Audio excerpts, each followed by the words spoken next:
Bonjour, on est en direct des 29e journées de l'AMCAR.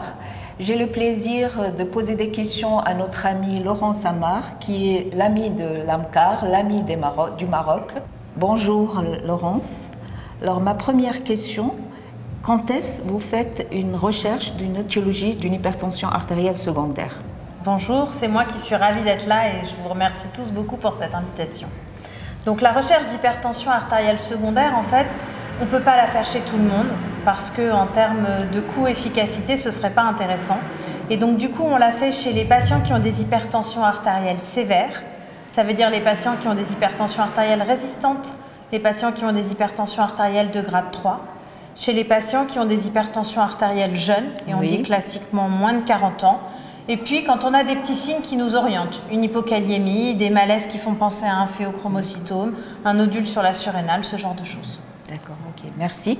Alors, une hypertension chez un sujet jeune, est-ce qu'on ne recherche pas, par exemple, la prise de cocaïne, la prise de médicaments, ou même chez le sujet non jeune? Mais comme tu as dit, on fait le dépistage chez le sujet jeune.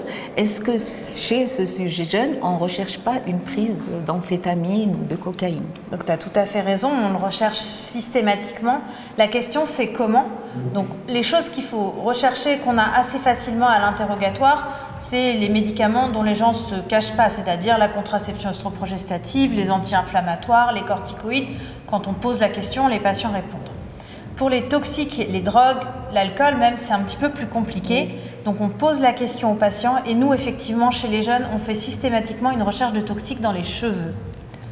Pour vérifier effectivement qu'il n'y a pas une intoxication qui n'a pas été donnée. Ce n'est pas du tout dans une logique de les juger, c'est pour les aider, pour les prendre en charge plus intelligemment, puisque effectivement ça n'a aucun sens de rechercher un phéochromocytome chez un patient qui en fait prend de la cocaïne. D'accord. Merci. Et à la prochaine, je t'invite dès maintenant aux Journées nationales de l'hypertension artérielle qui auront lieu au mois de février 2023, Inch'Allah. Merci beaucoup et je serai ravie de vous.